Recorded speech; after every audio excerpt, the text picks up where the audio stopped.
सुप्रभात बच्चों, आशा है आप लोग स्वस्थ होंगे और खुश होंगे। हिंदी की ऑनलाइन कक्षा में एक बार फिर से आपका बहुत स्वागत है। आज हम लोग पाठ 7 परियों की दुनिया के बारे में जानेंगे।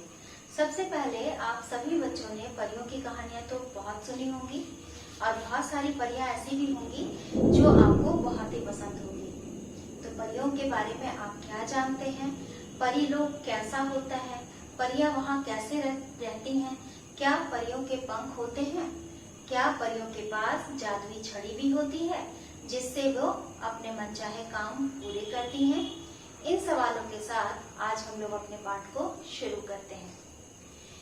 आपके जैसे ही पारुल नाम की एक लड़की थी। उसे भी इन सभी बातों की बहुत ही जिज्ञासा रहती थी, लेकिन वो थोड़ा अलग स्वभाव की थी। वो बहुत ही जिद्दी थी।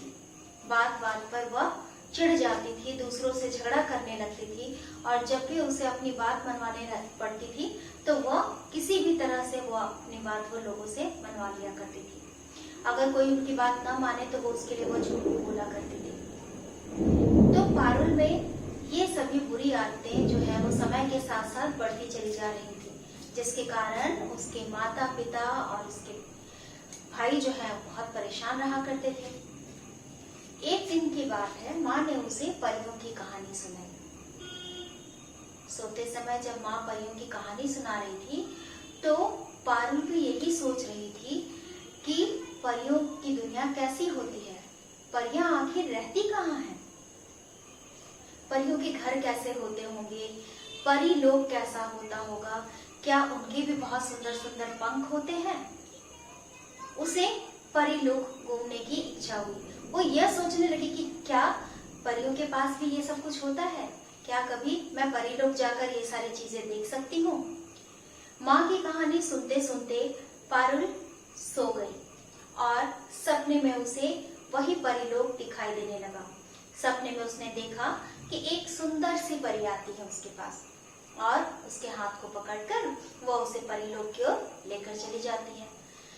परी के साथ जब पारुल परी लोग पहुंचती है तब वो क्या देखती है कि चारों ओर खुशियां ही खुशियां हैं।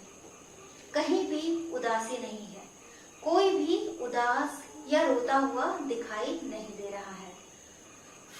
चारों ओर फूल ही फूल, खुशबू ही खुशबू बिखरी हुई है। तभी अचानक उसे याद आया कि फूल तो उसे भी बहुत पसंद है, लेकिन वो फूलों के साथ क्या करती है? वो अक्सर फूलों को तोड़ दिया करती है। तो जब उसने परीलोक में इतने सुंदर सुंदर फूल देखे, उनकी खुशबू से उसका मन भर गया, तब उसे यह समझ में आया कि मुझे फूलों को नुकसान नहीं पहुंचाना चाहिए, मुझे फूलों की देखभाल करनी चाहिए। वहां से फिर वो थोड़ा आगे बढ़ती है। आगे बढ़ने के बाद उसने देखा कि बहुत सारी परियां जो हैं वो आपस में खेल रही हैं। परियां आपस में खेल रही हैं। जब उसने परियों को खेलते हुए देखा, सबको हंसते मुस्कुराते हुए देखा, तो वह यह सोचने लगी कि कैसे सभी परियां एक साथ आपस में खेल रही हैं। जब वो सोच में पड़ गई तब सबने पूछा कि आखिर क्या बात है, आप क्या सोच में पड़ गए? तब उसने देखा कि परियां आपस में खेल रही हैं, उनके बीच कोई लड़ाई झगड़ा नहीं हो रहा है। ऐसा क्यों हो रहा है? तो परी ने बताया कि वे लोग आराम से इसलिए खेल पाते हैं क्योंकि वे आपस में कभी लड़ते ही नहीं है, बहुत ही खुश रहते हैं, जिस कारण से वे लोग आसानी से खेल पाते हैं।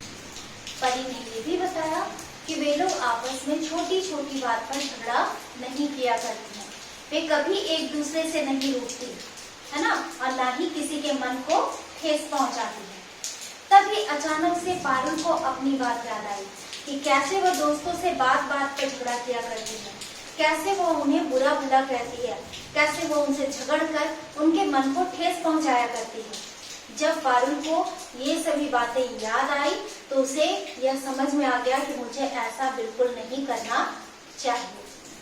तभी उसने यह दृढ़ निश्चय किया कि आगे से वह कभी झूठ नहीं बोलेगी, है ना, वह कभी फूलों को नुकसान नहीं पहुंचाएगी, वह कभी अपने दोस्तों के साथ बुरा बर्ताव नहीं करेगी और ना ही कभी वो अपनी जिद को मनवाने के लिए कभी लोगों से बुरा बर्ताव करेगी और झूठ बोला करेगी। इन सभी बातों का दृढ़ निश्चय उसने किया और उसने यह फैसला किया कि आगे से वो इन सभी बातों पर कभी भी अमल नहीं किया करेगी। उसने परियों से जो कुछ सीखा वो उसे ही अपने जीवन में अपनाएगी। तो बच्चों, ये इस पाठ का सारांश था।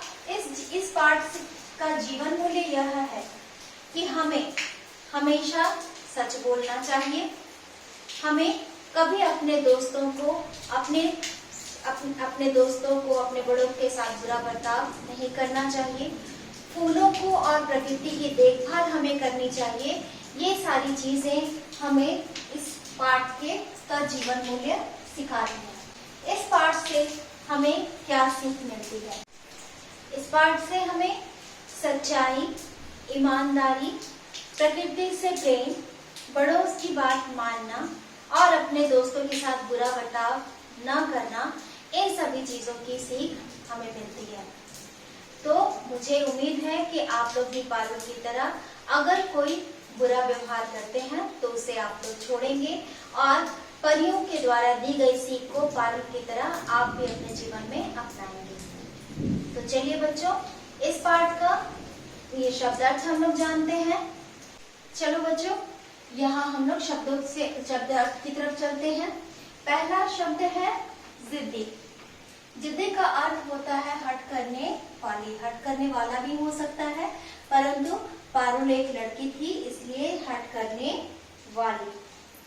रूठना, वो बात बात पर रूठ जाया करती थी अपनी बात मनवाने के लिए। रूठना शब्द का अर्थ है नाराज होना। झगड़ा, झगड़ा का अर्थ है लड़ना। स्वभाव, और उनका स्वभाव कैसा था, यानी उसकी आदत कैसी थी। स्वभाव का अर्थ है आदत। जिज्ञासा, जानने की इच्छा। सहसा, सहसा यानी अचानक। उसे अचानक याद आया था कि वह अपने मित्रों के साथ कैसा व्यवहार करती है।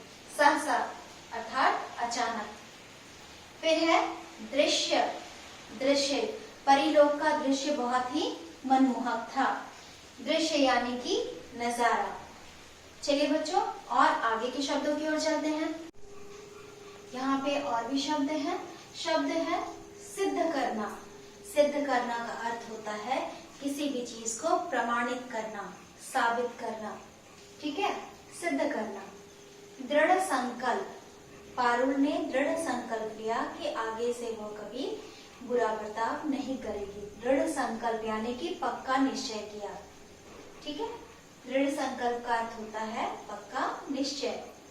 फिर है फैसला। फैसला का अर्थ होता है निर्णय लेना।